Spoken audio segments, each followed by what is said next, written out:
Bueno, ingenieros, buenas noches. Bienvenidos a nuestra clase. Como siempre, estamos en nuestro curso 2 o segundo curso, módulo 14 de su curso de CCNA.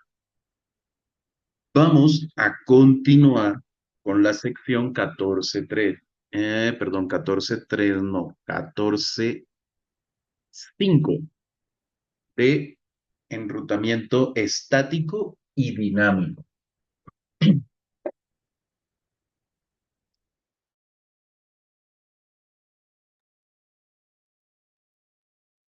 A ver, lo primero que nos planteamos es, cuando vamos a configurar el enrutamiento, es si vamos a configurar enrutamiento dinámico o enrutamiento estático.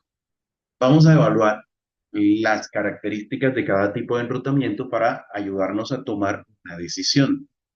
Nos dice el material, nos dice, o nos habla acerca de rutas estáticas. ¿Y qué nos dice? Las rutas estáticas se utilizan comúnmente en los siguientes escenarios. Si hablamos de utilizar rutas estáticas, estamos hablando de enrutamiento estático. Como ruta predeterminada de reenvío de paquetes a un proveedor de servicios. Bueno, cabe aclarar también que en general no se decide de manera exclusiva entre si hacer enrutamiento estático o hacer enrutamiento dinámico. Generalmente vamos a tener un mix de las dos cosas, algunas rutas estáticas y enrutamiento dinámico al mismo tiempo en nuestra red. Entonces, vamos a utilizar rutas estáticas para configurar, por ejemplo, una ruta predeterminada de reenvío de paquetes a un proveedor de servicios, es decir, a un ISP, nuestra conexión a Internet. Vamos a utilizar rutas estáticas para rutas fuera del dominio de enrutamiento y no aprendidas por el protocolo de enrutamiento dinámico. Cuando usted configura enrutamiento dinámico, generalmente usted tiene un dominio de enrutamiento que está conformado por su red, la parte de la red que usted administra. Pero usted va a querer establecer rutas hacia equipos o hacia redes fuera de la suya o aparte de la suya que usted no administra. Para este caso, es viable utilizar rutas estáticas.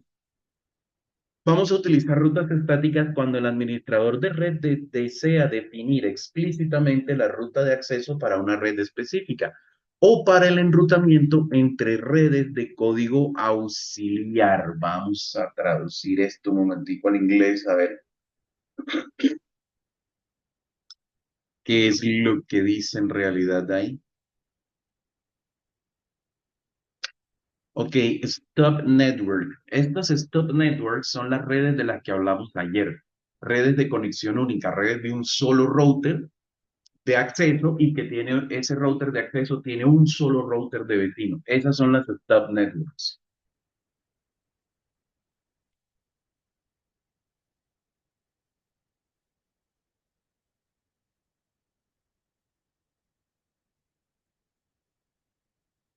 A ver, me quedo pensando esto.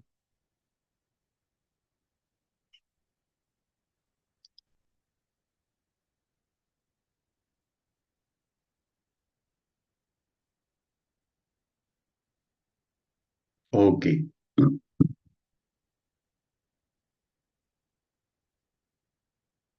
Los componentes principales de los protocolos de routing dinámico, a ver, protocolos de routing dinámico, no, estático dinámico, vamos por aquí, estático dinámico. Protocolos de enrutamiento dinámico. Otra manera de configurar redes o de aprender rutas o de configurar rutas en nuestras redes es a través de los protocolos de enrutamiento dinámico. Los protocolos de enrutamiento dinámico, cuando nosotros los configuramos, lo que hacemos es publicar o darle la instrucción de publicar las redes directamente conectadas que queremos que el router le anuncie a sus routers vecinos. Con esta configuración, los routers empiezan a intercambiar información entre ellos y aprenden unos las rutas de otros. E incluso aprenden las rutas que otros routers han aprendido utilizando el mismo protocolo de enrutamiento dinámico. Eso tendrá más claridad cuando avancemos en el curso. Los protocolos de enrutamiento dinámico se utilizan generalmente en los siguientes escenarios. En redes que constan o consisten en más de unos pocos routers. Es decir, cuando ya no tenemos 2, 3, 4 routers, sino cuando ya tenemos 10, 15 routers, que se vuelve difícil estar haciendo configuración manual en cada router cada vez que hay un cambio en la topología de la red o cada vez que adicionamos una red nueva. Para ese caso, es mejor utilizar un protocolo de enrutamiento dinámico. Cuando un cambio en la topología de red requiere que la red determine automáticamente otra ruta, utilizamos también en un escenario en el que necesitamos escalabilidad a medida que la red crece. El protocolo de enrutamiento dinámico aprende automáticamente sobre cualquier nueva red. Y aquí tenemos una tabla que nos muestra la comparación una comparación de diferencias entre el protocolo, entre el routing estático y el routing dinámico. Entonces, nos habla de unas características que son la complejidad de la configuración. En el enrutamiento dinámico, la red o la complejidad o la dificultad para configurar es independiente del tamaño de la red. Es decir, no importa si la red es pequeña o si la red es muy grande, la complejidad de la configuración seguirá siendo la misma. Pero en el routing estático, la configuración, su complejidad aumenta a medida que crece la red. Porque recuerden que ayer veíamos que el hecho de que exista una ruta de ida no significa que hay una ruta de regreso. Entonces, a medida que vamos adicionando routers y que vamos colocando nuevas redes, hay que ir haciendo la configuración de ida y de regreso en todos los routers que intervengan en el proceso de la red. Cambios de topología. El enrutamiento dinámico se adapta automáticamente a los cambios de topología. El routing estático requiere la intervención del administrador. Si usted agrega una nueva red, en routing estático tiene que hacer configuración manual. Si agrega una nueva red en routing dinámico, los protocolos aprenden de manera automática la nueva red. Ahora, ¿hay que hacer configuración? Sí, pero únicamente en el router al que conectamos la nueva red. Escalabilidad. El routing dinámico es adecuado para topologías complejas, es decir, puede crecer y puede decrecer sin problema. El routing estático es adecuado únicamente para topologías simples. ¿Qué quiere decir? Que no es muy escalable. La seguridad. En el routing dinámico debemos tener mucho más cuidado con la seguridad que en el routing estático. De hecho, debemos configurar la seguridad al mismo tiempo que configuramos el routing estático. El routing dinámico. En el routing estático la seguridad es inherente, es decir, el enrutamiento estático es seguro por naturaleza. Uso de recursos, la CPU, memoria y ancho de banda de los enlaces se usan en el enrutamiento dinámico. ¿Por qué se usa la CPU? Porque hay que crear mensajes con la topología de red que tengo conectada para enviárselo a otros routers. Aparte, tengo que recibir mensajes de otros routers y procesarlos para descubrir cambios en la topología. Eso usa CPU. Ancho de banda, porque aparte de mis datos de usuario, en la red también van los datos de control de los protocolos de enrutamiento dinámico. Entonces, en el enrutamiento dinámico se usan esos recursos. La memoria, pues porque en la memoria se almacena todo el trabajo que se está haciendo en cualquier computadora, incluida un router. Entonces, la creación de los mensajes, el proceso de los mensajes y todo eso se hace en la memoria RAM. En cambio, en el enrutamiento estático no se necesitan recursos adicionales para el funcionamiento del routing estático. No usa CPU para crear mensajes ni recibirlo, no usa ancho de banda porque no intercambia paquetes de control del protocolo entre routers, no hay absolutamente nada de eso. Predictibilidad de la ruta. En el enrutamiento dinámico, la ruta depende de la topología y el protocolo de enrutamiento utilizados. De hecho, de acuerdo al protocolo y de acuerdo a ciertas circunstancias, un paquete puede tomar un camino en una ocasión y un camino totalmente diferente en otra ocasión. En el enrutamiento estático, la ruta que los paquetes van a tomar entre un punto y otro de la red está definida por el administrador de la red, es decir, usted siempre sabe por dónde van a pasar los paquetes. ¿Dudas o preguntas hasta ahí? Ninguna. Ok, perfecto. Aquí tenemos evolución de los protocolos de enrutamiento dinámico. Aquí estoy repitiendo algo de lo que vimos ayer, pero bueno. Evolución de los protocolos de enrutamiento dinámico y veíamos que tenemos protocolos de gateway interior, que son los que usamos en nuestras redes, y protocolos de gateway exterior, que son los que se usan para enrutar tráfico en Internet, entre los proveedores de Internet. Es decir, Claro, con Telefónica, con Tigo, con ETV, entre ellos, con Americatel, con, ¿cómo se llama la otra? AT&T, con todos esos proveedores, entre ellos se enrutan con un protocolo de gateway exterior. Y nosotros al interior de nuestras redes, sin importar el tamaño de nuestra red, generalmente nos enrutamos con un protocolo de gateway interior. Dentro de los protocolos de gateway interior tenemos los de vector distancia y los de estado de enlace. Dentro de los de vector distancia tenemos el RIP versión 2, que ya se usa solo con propósitos académicos y de redes muy pequeñas. El EIGRP, que son para IPv4. Y dentro de los de estado de enlace tenemos el OSPF versión 2 y el sistema intermediario a sistema intermediario. Para IPv6 tenemos el RIP Next Generation y el EIGRP para IPv6 y el OSPF para versión 6 dentro de los de estado de enlace y el ISIS o sistema intermediario a sistema intermediario para IPv6. En el caso de los protocolos que usan nuestros ISPs, tenemos el Border Gateway Protocol 4 o BGP 4 para IP versión 4 y el BGP MP que lo utilizamos para IP versión 6. Conceptos de protocolos de routing dinámico. ¿Cuál es el objetivo o cuáles son las funciones básicas de un protocolo de routing dinámico? Las funciones básicas de un protocolo de routing dinámico son detectar redes remotas. Más que detectar, aprender cuáles son las redes remotas a las que se puede llegar. Mantener la información de routing actualizada. Cuando se refiere a la información de routing, se refiere a la tabla de enrutamiento. Elección de la mejor ruta hacia redes de destino. Bueno, la tabla de enrutamiento o la Forward Information Base, que es una estructura de datos, cuando hagan la lectura ya detenida del material, van a encontrar ese término Forward Information Base, que es una estructura de datos en memoria que tiene la información de enrutamiento. La elección de la mejor ruta hacia las redes de destino y poder encontrar un mejor camino nuevo si la ruta actual deja de estar disponible. Estos son los 4 objetivos clave de los protocolos de enrutamiento dinámico. Para lograr esos objetivos o para cumplir con estas funciones claves, los protocolos tienen 3 componentes básicos. Estructuras de datos, que son las bases de datos o los archivos de datos o las estructuras en memoria de información que maneja el protocolo.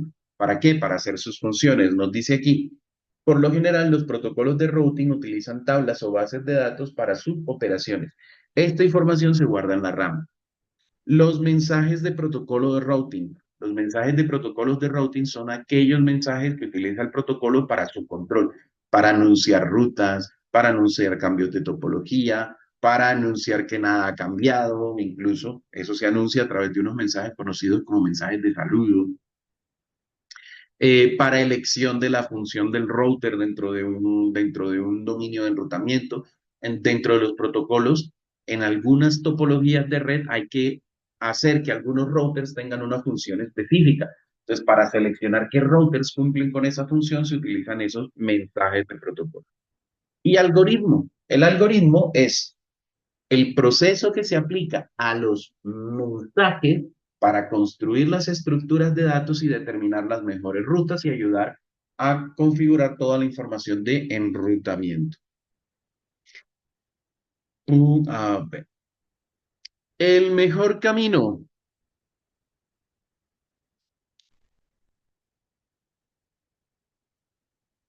Vamos a ver qué nos dice esto aquí del mejor camino. Antes de ofrecer una ruta a una red remota, a la tabla de enrutamiento, ojo con esto, los protocolos hacen sus procesos, determinan la mejor ruta y esa ruta es la que envían a la tabla de enrutamiento. Entonces, antes de hacer esto, el protocolo de enrutamiento dinámico debe determinar la mejor ruta a esa red. La determinación de la mejor ruta implica la evaluación de varias rutas hacia la misma red de destino y la selección de la ruta óptima o la más corta para llegar a esa red. Cuando existen varias rutas hacia la misma red, cada ruta utiliza una interfaz de salida diferente en el router para llegar a una red. El mejor camino es elegido por un protocolo de enrutamiento en función del valor o la métrica que usa para determinar la distancia para llegar a la red. Una métrica es un valor cuantitativo, es decir, un número, que se utiliza para medir la distancia que existe hasta una red determinada. El mejor camino a una red,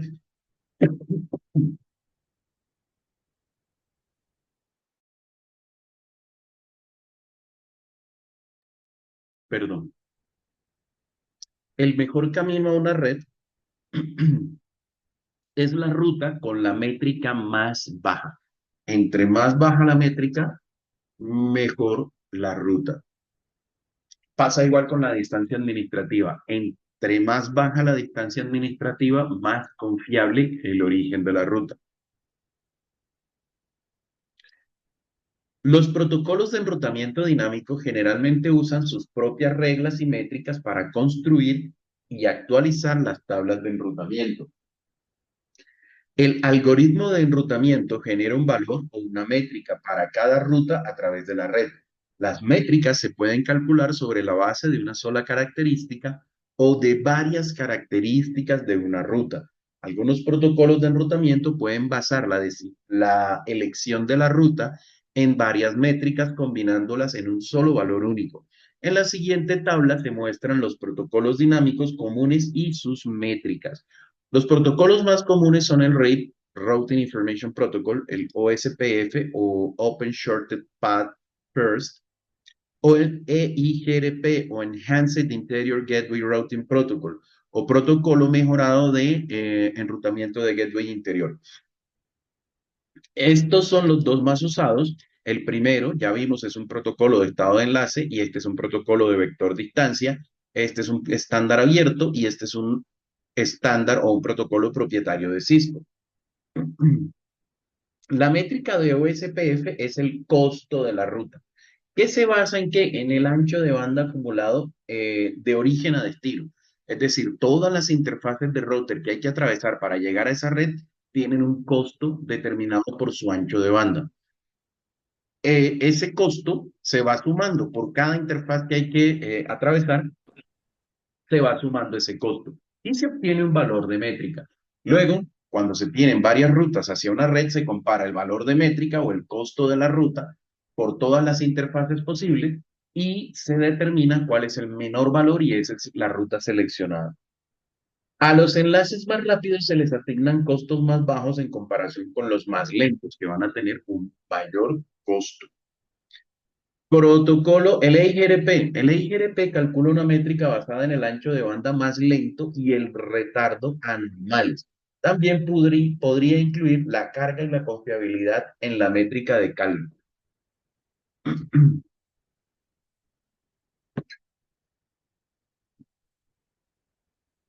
A ver, vamos a ver aquí que nos habla de una animación y una ilustración, pero no la veo. Aquí nos dice, en la animación de la ilustración se destaca cómo la ruta puede ser, bueno, aquí se supone, había una animación. Vamos a mirar que en inglés si la muestra. Inglés.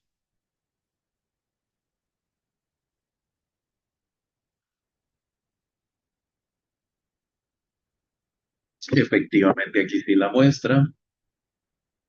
Y vamos a mirar,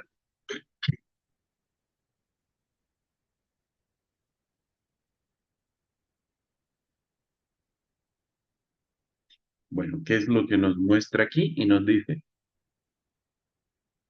mm,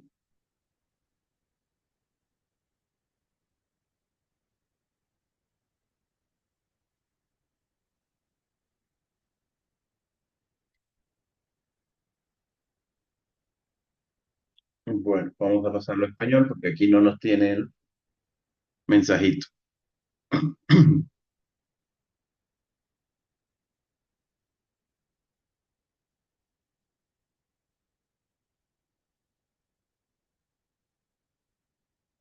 Esta plataforma hoy sí está horrible.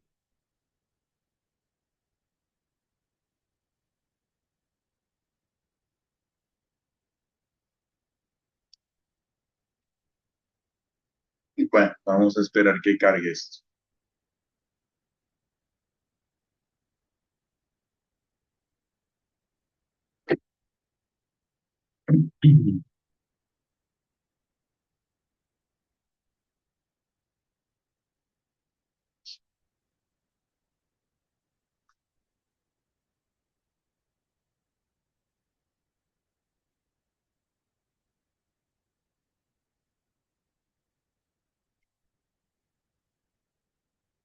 Bueno, vamos a quedarnos aquí. Mejor camino. Ah, ok, vale. Esta es la animación. Nos dice, la animación en la figura resalta cómo los caminos pueden ser diferentes o cómo las rutas pueden ser diferentes dependiendo en la métrica que se esté utilizando.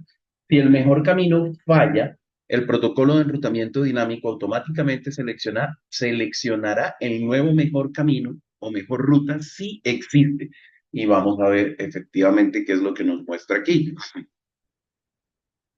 Nos muestra que hay una ruta y aquí tenemos un enlace de 100 megabits y ese fue el enlace que se utilizó. Y tenemos otra ruta que utiliza un enlace de 1 gigabit. A ver, ¿esto a qué puede deberse? Si yo tengo una métrica basada en conteo de saltos, por ejemplo, como la del el RIP, que tiene una métrica que es conteo de saltos, el número de routers que estoy utilizando para pasar, en RIP, la ruta que puedo utilizar podría ser esta. ¿Por qué? Porque R1 dice, para llegar a PC2, ¿qué tengo que hacer? Por aquí tengo dos saltos, este primer router y este segundo router. En cambio, si lo envío directo, tengo un solo salto, el R3. Y RIP, por conteo de saltos, utilizaría esta ruta, a pesar de que es una ruta de 100 megabits. Pero un protocolo como el OSPF dirá que esta ruta es mucho más costosa que esta ruta a pesar de que atraviesa dos routers. ¿Por qué? Porque aquí tengo 1 gigabit de ancho de banda contra 100 megabits que tengo aquí. Entonces, OSPF basado en el ancho de banda utilizará esta ruta en lugar de la ruta de 100 megabits. ¿Listo? Otra cosa importante es que podemos tener varios protocolos de enrutamiento ejecutándose al mismo tiempo, ¿no? ¿Listo? ¿Hasta ahí hay alguna pregunta? No, señor. Ok, listo. Balanceo de carga. ¿A qué hace referencia el balanceo de carga? Nos dice la documentación. ¿Qué sucede si una tabla de enrutamiento tiene dos o más rutas con métricas idénticas a la misma red de destino? Cuando un router tiene dos o más rutas a un destino con igual métrica o costo, entonces el router reenvía los paquetes utilizando ambas rutas de manera equitativa. Esto se denomina balanceo de carga por rutas de igual costo. La tabla de enrutamiento contiene, la tabla de enrutamiento contiene una única red de destino, pero tiene múltiples interfaces de salida, una para cada ruta de igual costo. El router reenvía paquetes utilizando múltiples interfaces de salida que se encuentran listadas en la tabla de enrutamiento. Si se configura correctamente, el balanceo de carga puede incrementar la efectividad y el desempeño de la red. Las rutas o el balanceo de carga de rutas de igual costo se implementa automáticamente por los protocolos de enrutamiento dinámico. Está habilitado, se implementa automáticamente por los protocolos de enrutamiento dinámico.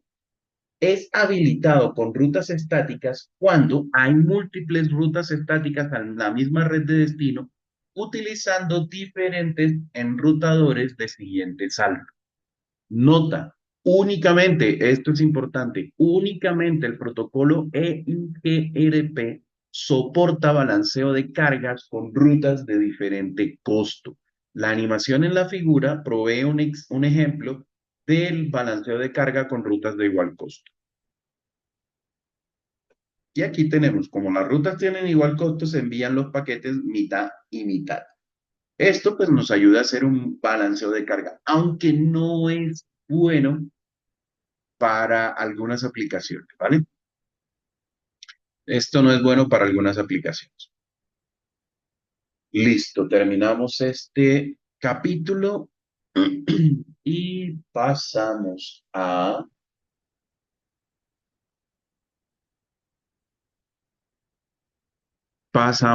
rutas estáticas. Rutas estáticas, nuestro módulo 15. Vamos a ver si ahora sí nos funciona el español. Bueno, parece que sí. Tipos de rutas estáticas. A ver, las rutas estáticas, recordemos, son las rutas que nosotros configuramos como administradores de la red de manera manual. Es decir, no utilizamos ningún protocolo, sino que manualito, a base de comandos escritos en la consola del dispositivo, nosotros vamos a configurar esa ruta. Entonces, las rutas estáticas las podemos configurar tanto para IPv4 como para IPv6. Ambos protocolos, tanto IPv4 como IPv6, admiten las siguientes rutas. Ruta estática estándar, ruta estática predeterminada, ruta estática flotante y ruta estática resumida. Ya vamos a ver qué es cada una de esas. Bueno, la explico porque parece que está más para allá, más abajo. Una ruta estática estándar es una ruta común y corriente donde usted especifica una red de destino, la IP del router de siguiente salto y la interfaz de salida. Eso es una ruta estática estándar. La ruta estática predeterminada es la ruta que vamos a usar para enviar todos los paquetes que no coincidan con ninguna de las otras rutas que están en la tabla de enrutamiento. Recuerden que ahí la ruta estática predeterminada se caracteriza porque si es IPv4, la red de destino es la 0.0.0.0 con máscara de subred 0.0.0.0. Y en IPv6, la ruta estática predeterminada se reconoce porque la red de destino es 2.2./0. Ruta estática flotante es una ruta estática predeterminada también, pero que la vamos a configurar con una IP de siguiente salto, es decir, la vamos a enviar a otro router diferente por otra interfaz diferente o por la misma interfaz, pero a otro router diferente, pero le vamos a modificar la distancia administrativa, que por defecto es 1. Le vamos a colocar una distancia administrativa más alta, como por ejemplo 5. Entonces, ¿qué pasa cuando llegan los paquetes que no coinciden con ninguna ruta? Se busca la predeterminada. Hay dos, pero ¿cuál se selecciona? La que tiene la distancia administrativa más bajita. Pero supongamos que se dañó el enlace, se dañó la interfaz por donde enviamos los paquetes a esa ruta predeterminada. Inmediatamente esa ruta predeterminada estática sale de la tabla de enrutamiento y se utiliza la siguiente ruta estática predeterminada o ruta flotante, que es la que va a tener la siguiente distancia administrativa más bajita. Entonces usted puede tener varias rutas estáticas, puede tener una predeterminada y varias flotantes, una con una distancia administrativa de 5, otra con una distancia administrativa de 10, una con otra de 15, o puede tener una con 2, 3, 4, puede ser consecutivo o puede ser como quiera usted colocar la distancia administrativa, siempre que sean mayores unas que otras. Y la ruta estática resumida, resulta que existe la manera de resumir rutas. ¿Cómo? Pues nosotros sabemos que el router funciona determinando la distancia o la coincidencia más larga, como lo veíamos anoche en la clase. Pero ¿qué ocurre? Supongamos que nosotros tenemos las redes 192.168.0, la 192.168.1.0, la 192.168.2.0, pues podemos meter tres rutas y supongamos que todas van por el mismo router. Esas tres redes todas las vamos a enviar al mismo router de siguiente salto. Podemos crear las tres rutas o podemos decir que crear una ruta hacia la red 192.168.0.0, ya no de 24 bits, como se supondría que serían estas redes, sino de 16. ¿Para qué? Para que todo lo que empiece por 192.168 se envíe a esa ruta o a esa IP de siguiente salto. Se puede hacer incluso más larga la coincidencia, pero eso creo que está explicadito más adelante, entonces para ir avanzando. Para configurar las rutas estáticas, como vimos anoche en IPv4, se utiliza el comando de configuración global iproute y para la IPv6 se utiliza el comando de configuración global IPv6 route. Opciones de siguiente salto. El siguiente salto, es decir, la IP de siguiente salto o el router de siguiente salto, se puede identificar mediante una dirección IP, una interfaz de salida o ambas cuando se está configurando una ruta estática en el modo que una ruta estática. El modo en que se especifica el destino genera uno de los siguientes tipos de ruta. O sea, si usted dice, oiga, para llegar a la red A, yo voy a utilizar la IP tal. Esa es la IP del siguiente salto.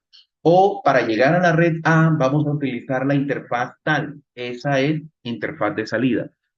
Y o para llegar a a la red A, vamos a usar esta IP y esta interfaz. Eso es una ruta completamente especificada. Entonces, ruta del siguiente salto, cuando solo se especifica la dirección IP del siguiente salto. Ruta conectada directamente, cuando solo se especifica la interfaz de salida. Y ruta totalmente especificada, cuando se escriben tanto la IP del router al que hay que enviar como la interfaz de salida. Ahora, las rutas conectadas directamente, y esto grábenselo, pero tatúenselo en cualquiera de las neuronas del cerebro. Las rutas estáticas conectadas directamente solo se aplican o solo son válidas si la interfaz de salida es una interfaz serial. Si la interfaz es una interfaz Ethernet, no puede usarlo. ¿Por qué razón? Porque las interfaces seriales son punto a punto. Entonces usted dice, oiga, para llegar a la red A, utilice la interfaz serial 01. El router o inmediatamente se sabe que lo que meta por la interfaz 01 va a llegar a un router y únicamente a ese router, porque la conexión es una conexión directa, ¿sí? Una conexión punto a punto. Pero si usted dice, para llegar a la interfaz, a la red A, utiliza la interfaz Fast Ethernet 01. ¿Qué pasa? Esta interfaz Fast Ethernet 01 puede estar conectada a un switch a donde hay muchos otros dispositivos conectados o muchos routers conectados, o puede estar conectada a un router, cualquiera de las dos cosas. Pero independientemente del mecanismo de conexión, para enviar un paquete a través de una interfaz Internet, ¿qué necesitamos colocar en la trama?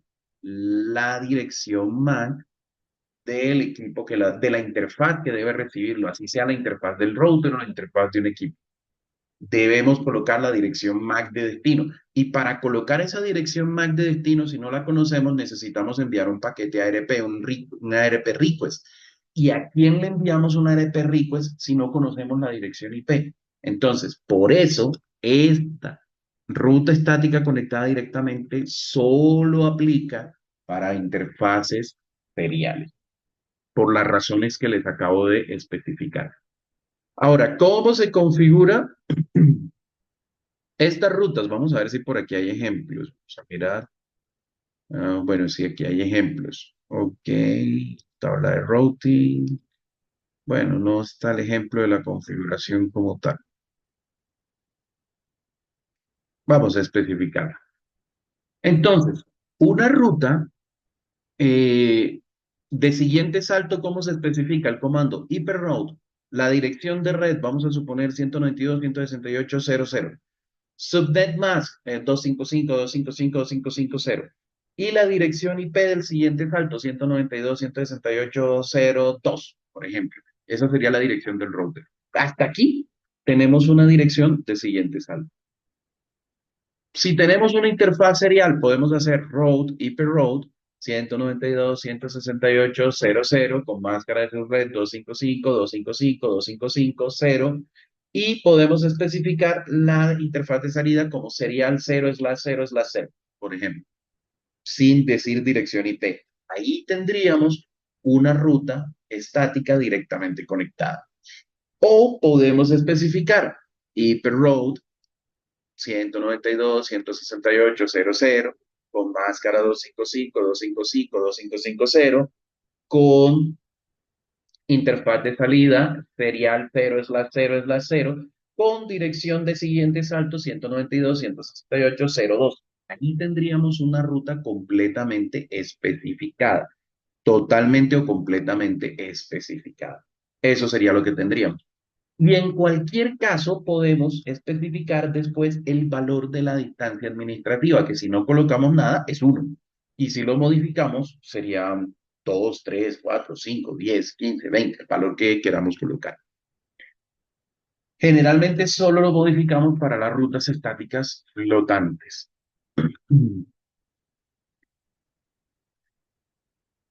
Comando de ruta estática IPv6. Para IPv6 es exactamente lo mismo, pero utilizamos IPv6 routes en lugar de IP route y es lo mismo. La, el prefijo de la red y la longitud de prefijo y o la IP del siguiente salto o la interfaz de salida o la interfaz de salida y la dirección IP del router de siguiente salto y la distancia administrativa que sabemos que es opcional. Listo, exactamente igual que en IPv4. Y aquí tenemos una topología dual stack, es decir, donde hay configuración IPv4 y configuración de IPv6. Y aquí tenemos, vamos a ver, tabla de routing de IPv4, tablas de routing IPv4 del router 1. Nos aparece en este momento sus redes directamente conectadas. IPv4 router 2, sus redes directamente conectadas. Tiene una, dos, tres redes directamente conectadas el router 2. Efectivamente, una está LAN, dos redes, la interfaz entre los dos routers. Recuerden que cada interfaz del router es una red diferente. Entonces, aquí, aunque en el medio no hay nada, la única conexión son los dos routers, esta es una red. Esta otra 192.168.1.0 es otra red. Entonces R2 tiene una, dos y tres redes directamente conectadas. R1 tiene ¿cuántas? Una y dos redes directamente conectadas y R3 tiene una y dos redes directamente conectadas. Entonces la tabla de R3 también me debe mostrar una y dos redes directamente conectadas. R1 puede hacer ping a R2. Sí, R1 debe poder hacer ping a R2. ¿Por qué? Porque R1 está en la misma red de la interfaz serial 1.0 de R2. Ahora, R1 puede hacerle ping a la interfaz de R2 serial 0100. Perdón, serial 010. Es decir, le puede hacer ping a la 172.16.2.2, pero no puede R1 hacerle ping a la 192.168.1.2. A esta no puede, ni a esta tampoco. ¿Por qué no puede? Porque no sabe cómo llegar a esta red, ni sabe cómo llegar a esta red. Por eso solamente le va a poder hacer ping a esta interfaz. Ahora, R1 no puede hacer ping a la LAN 3, ping a la 192.168.2.1 desde R1. No puede. Vamos a ver, 192.168.2.1. A ver, R1 está intentando hacer ping a la 192.168. A ver, R1 no puede hacer ping a la LAN 3. R1 no le puede hacer ping a la 192.168.1.1, efectivamente. A esta interfaz no le puede hacer ping. Ni tampoco a esta, ni a la 1.2, a pesar de que él puede llegar hasta esta interfaz, hasta esta no. Porque es otra red y él no sabe dónde está esa red. ¿Hasta ahí tenemos alguna pregunta?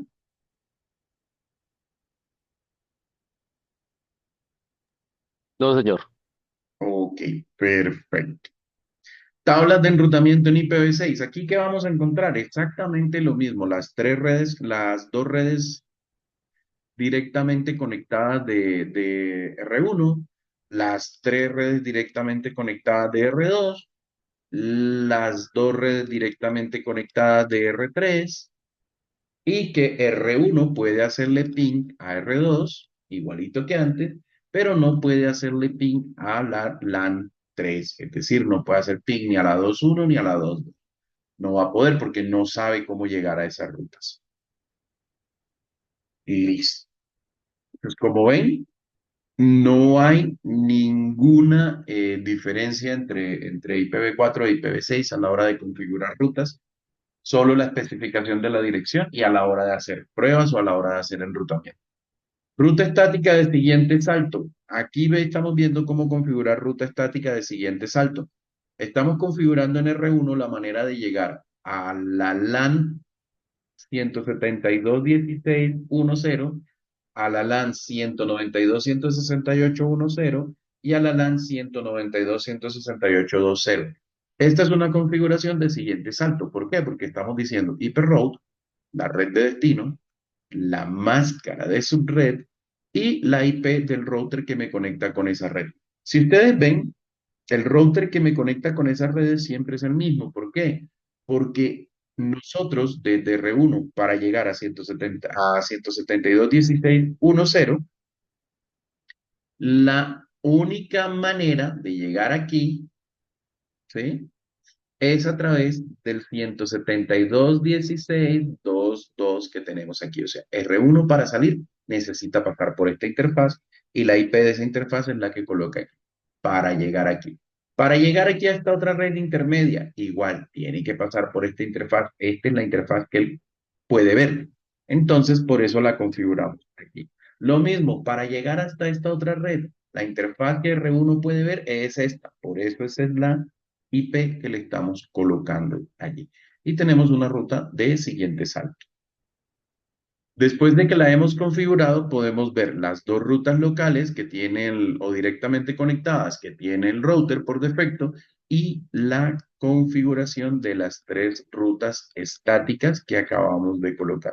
Como ven, tenemos el S de estático, la red de destino con máscara o con longitud de prefijo de 24 bits, distancia administrativa de 1, métrica de 0 porque no se calcula, y este día y la IP nos indica la IP del siguiente salto o la IP de la interfaz del router a la que le vamos a enviar los paquetes para que mire cómo los reenvía hacia la red de destino. Lo mismo tenemos aquí y lo mismo tenemos aquí.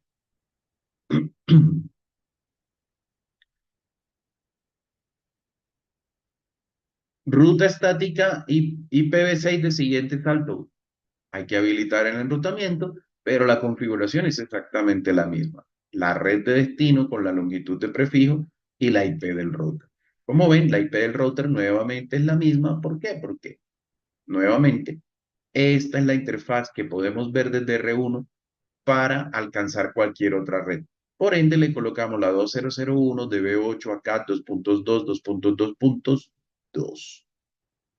que es la que le estamos colocando aquí para todas las direcciones. Entonces, la configuración es la misma. Y aquí, pues nuevamente, si le decimos Show IPv6 Route, vamos a ver las rutas estáticas que acabamos de configurar y las rutas directamente conectadas, nativas o naturales del router por la configuración de sus interfaces. Ruta estática IPv4 conectada directamente aquí. Este lo estamos haciendo en R1. Estamos haciendo exactamente lo mismo, la misma configuración. Pero ahora en lugar de especificar la IP del siguiente salto, estamos diciendo la interfaz de salida. Entonces es IP route, la red de destino, la máscara de subred y la interfaz de salida, que es la serial 010. Aquí sí, en la IP colocamos la IP del router siguiente. En la interfaz de salida colocamos nuestra propia interfaz de salida. Y aquí, como ven, la interfaz de salida siempre es la misma, la serial 010, serial 010. ¿Por qué lo podemos hacer? Porque recuerden, esta interfaz es serial. Si fuera Ethernet, no podríamos hacer esta configuración. En la tabla de enrutamiento, el efecto va a ser exactamente el mismo. Exactamente el mismo efecto. Pero ahora no vamos a tener un vía IP, sino vamos a tener está directamente conectada a la serial 010. La misma historia para IPv6 se configura exactamente igual y se interpreta exactamente igual en la tabla de enrutamiento, directamente conectada a la serial 010. Aquí pues sí pone el vía, pero en lugar de una IP, coloca la interfaz y dice que está directamente conectada. Ruta estática completamente especificada. Bueno, aquí hemos cambiado un cable, hemos cambiado el cable serial por un cable Ethernet, de hecho un cable cruzado, lo que indica ese línea punteada. ¿Y cómo lo estamos haciendo? Entonces ya vamos a decir que hiperroute 172.16.0.1 con su máscara de subred, la interfaz de salida y la IP de siguiente salto. Esto es una ruta completamente especificada. ¿Listo? Aquí el efecto en la tabla de enrutamiento va a ser la red de destino, la IP de siguiente salto y la interfaz de salida. Miremos la diferencia con con la IP de siguiente salto, con la ruta de siguiente salto. La ruta de siguiente salto tiene la IP, pero no tiene la interfaz de salida. Ahora, ¿qué beneficio tiene tener las dos cosas? Hay un proceso que se llama doble búsqueda, que es que cuando se determina cuál ruta usar y lo único que tengo es la interfaz, la IP del siguiente salto, el router vuelve a hacer una búsqueda para encontrar cuál es la interfaz de salida que aplica para esa dirección IP. Eso no es tan complejo o tan perjudicial en Cisco Express Forwarding Switching, porque recuerden que él hace todos los cálculos anticipadamente y luego cuando recibe los paquetes simplemente los procesa de acuerdo a la caché. Pero en routers de otra marca que no tienen ese proceso, puede ser mejor configurar las dos cosas, la IP y la interfaz de salida.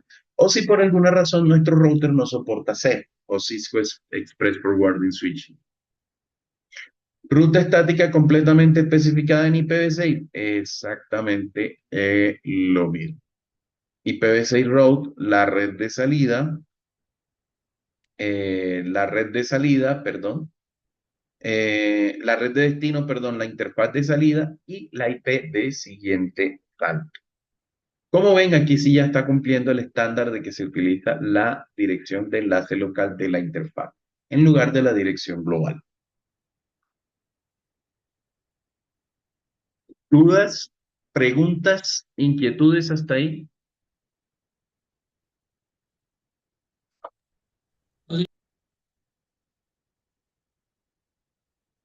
¿Ninguno? Ok, No, señor. vale. Verificación de las rutas estáticas, Show IP Route Static, Show IP Route Network y Show Running Config Section IP Route. Son los tres comandos más comunes que podemos utilizar. El Show IP Route Static nos va a mostrar solamente las rutas estáticas en la tabla de enrutamiento, no nos va a mostrar las rutas directamente conectadas, ni las aprendidas por OSPF, ni absolutamente nada. Mostrar una ruta a una red específica, le podemos decir show IP route y la dirección de la red o la dirección de un host. Y nos va a mostrar la información única y exclusivamente para esta red. La configuración con show running config section IP route nos va a mostrar todos los comandos IP route que nosotros hayamos colocado. En IPv6, lo mismo, show IPv6, route static, nos va a mostrar las rutas estáticas. Show IPv6 route y la dirección de la red nos va a mostrar la información solamente para esta red.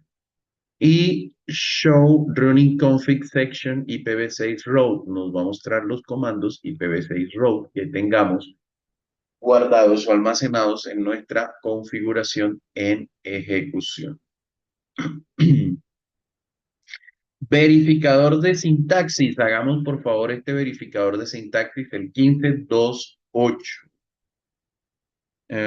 A ver, para configurar estas rutas, configurar de siguiente salto R2 usando la dirección del siguiente salto 192. Listo. Hagamos este verificador de sintaxis, por favor. 1528.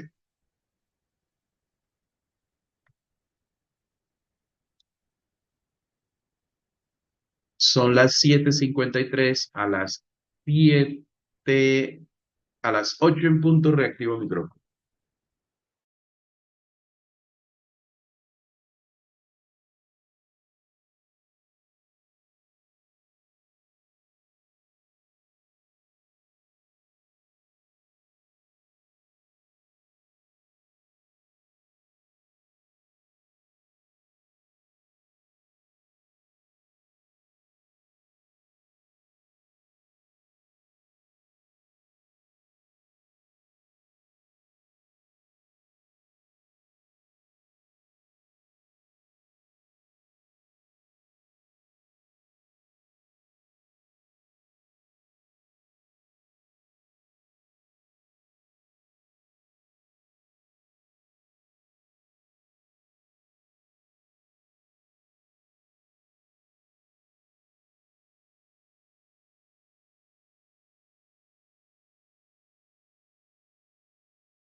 Listo, ¿cómo les fue con eso?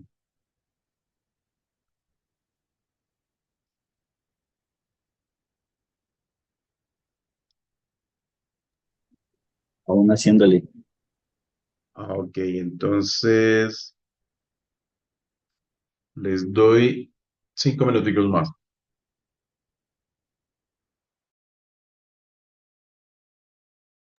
Así es.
Listo, chicos. Ahora sí, ¿cómo les fue?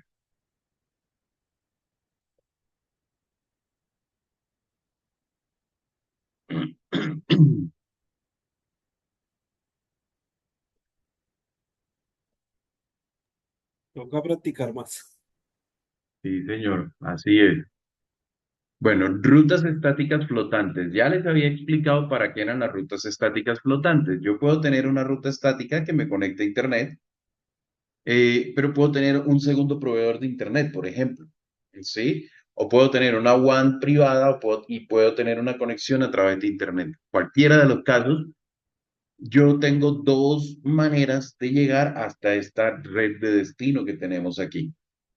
¿Qué ocurre? Ahí lo que debo configurar es una ruta estática flotante. Y como nos dice acá la documentación de manera predeterminada, las rutas estáticas flotantes tienen una distancia administrativa de 1. Y recordemos que IGRP tiene una de 90, USPF de 110, ISIS de 115 y RIP de 120, creo que es. Ahora, ¿cómo configuramos esas rutas estáticas flotantes? Por ejemplo, en este caso tenemos que R1 para llegar a la red o para llegar a cualquier red puede utilizar básicamente el router 2 a través de la dirección IP 172.16.2 o puede hacer otro camino a través de la red 10.10.0.2 o a través de la IP 10.10.0.2. Entonces, ¿qué ocurre? Podemos tener una ruta predeterminada que nos envíe todo, ¿sí? Hacia la IP 172.16.2.2, todo lo que no coincida con otra red más larga. Entonces, todos los paquetes que nosotros enviemos a otra red, incluida esta red, irán de R1 a R2 y a su destino. E incluso para ir a la red 192.168.1 o a la red 192.168.2, la ruta será de R1 a R2, R2 a R3 y de ahí a su destino. Pero tenemos una ruta estática flotante. ¿Por qué? Por si acaso el primer enlace falla. ¿Qué ocurre? Vamos a enviar todo hacia la 10.10.10.2, o sea, hacia esta interfaz. Miren que le hemos colocado una distancia administrativa. A la primera no se la colocamos, le queda por defecto 1. Y le hemos colocado una distancia administrativa de 5. ¿Qué quiere decir? Que si este enlace falla, todos los paquetes que enviaremos irán de R1 a R3 directamente o de R1 a R3 y a R2 para llegar a la LAN que está conectada a R2. Exactamente lo mismo podemos hacer con IP versión 6. Listo, ahí tenemos esas rutas estáticas flotantes. Y como ven, si las consultamos, pues vamos a ver la ruta estática que tenemos activa, vamos a ver la que tenemos activa, y podemos ver en el running config, podemos ver todas las que hayamos configurado. Lo mismo aquí.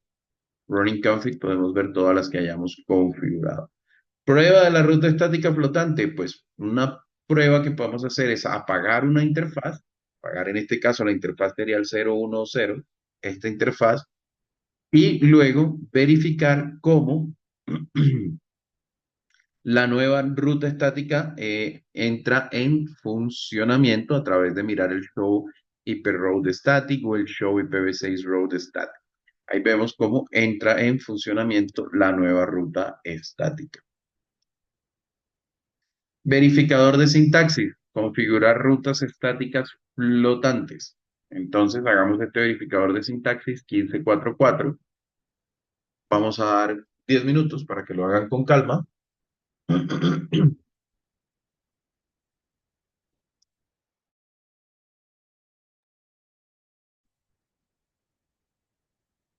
8:20, reactivo micrófono.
Listo, chicos, ¿cómo vamos?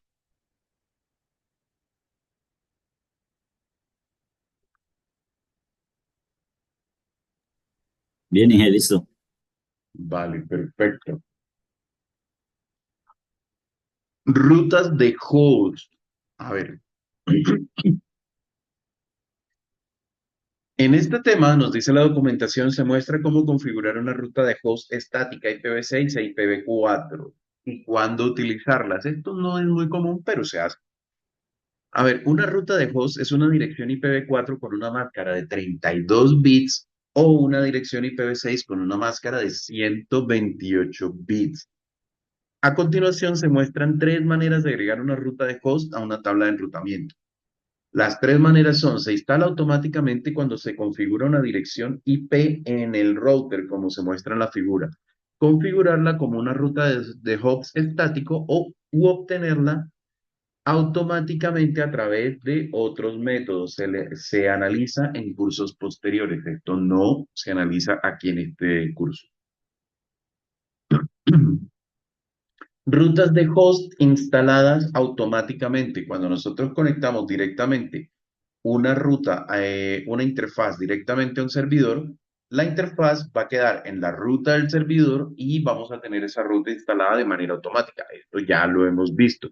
La red se crea, tenemos la ruta, la dirección de la red y tenemos la dirección de la interfaz de manera automática. Esto podríamos utilizar.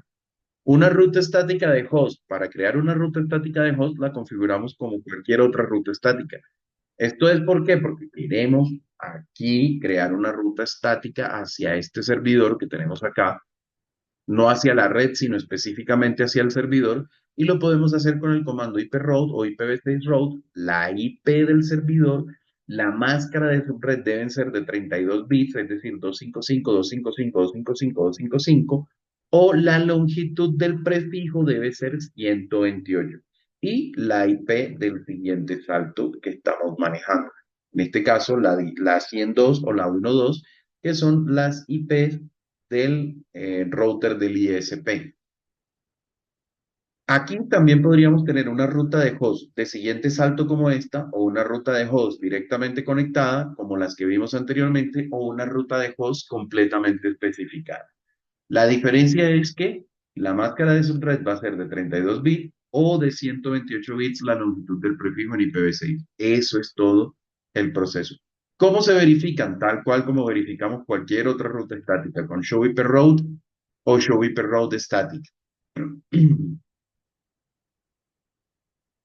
La configuración de rutas de host con link local de siguiente salto. Aquí es colocar como siguiente salto en lugar de la IP global del router, colocamos la IP link local del router.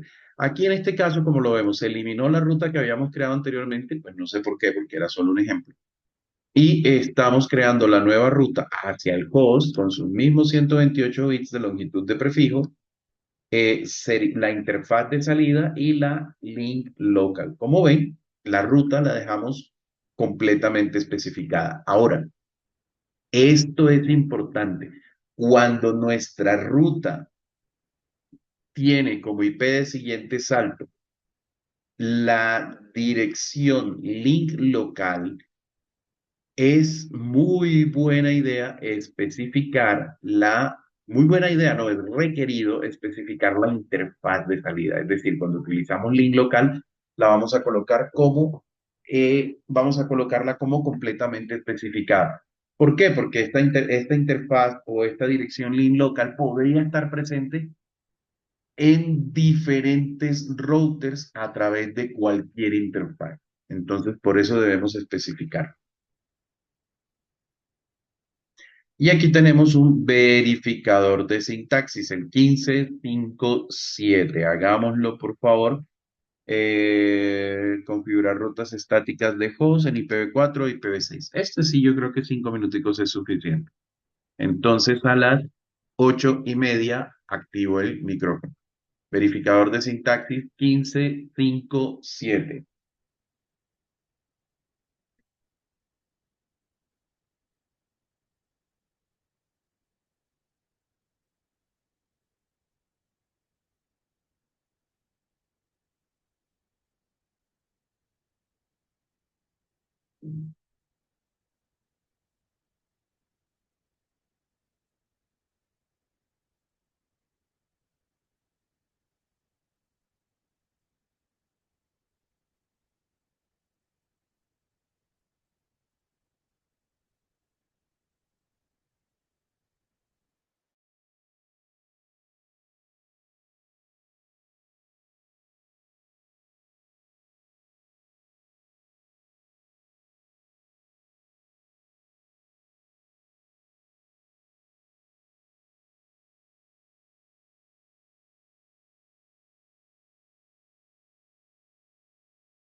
Bueno, chicos, viene un Packet Tracer el 1561, pero yo sé que la clase ha estado pesada porque ha sido bastante teórica, hora y media de teoría.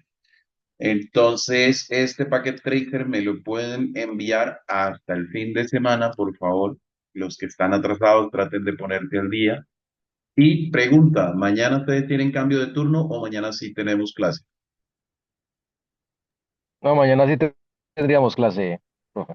Perfecto, entonces nos encontramos mañana, pero señores, el módulo 16, problemas de rutas estáticas predeterminadas, les queda para que lo lean ustedes de su propia cuenta. Mañana arrancamos módulo o el curso 3 para finalizar eh, este, este curso de sistema, ¿vale? Capítulo. Mm. Bueno, listo, Ingeniero, señores. una pregunta. Al Dígame. momento solo han habilitado dos exámenes, ¿cierto? Sí, de hecho aquí estoy en WhatsApp hablando con el ingeniero Guillermo acerca de los exámenes y de unas prácticas que hay que hacer, que les avisamos Ok. con tiempo para hacerlas. Ah, bueno, listo, sí, señor. Muchas Mire, gracias. usted que hable ahí con él, recomendarle que no nos regañe porque pues a veces no nos dicen nada y él de una vez va atacando. Sí, el Sí, para hombre. que nos colabore para suavizarlo, porque es que a veces nos Ok, escribe muy, vale. muy fuerte al grupo, sí. Listo. Ok, vale. Vale, muchas gracias, ingeniero Bueno, Max. señores, nos vemos mañana. Muchas gracias. Bueno, hasta Ok. luego. Profe, esto qué pena, ¿me podría Luego, hasta confirmar luego. qué Packet Tracer es el que queda pendiente? Sí, señor. El Packet Tracer que queda pendiente es el Packet Tracer de la práctica del módulo, el 1561. 1561. Sí, 1561. Ya se los coloco por el grupo, ¿vale? Ah, ok, listo. Muchas Bueno, gracias. listo pues. Ok. Gracias. Ok.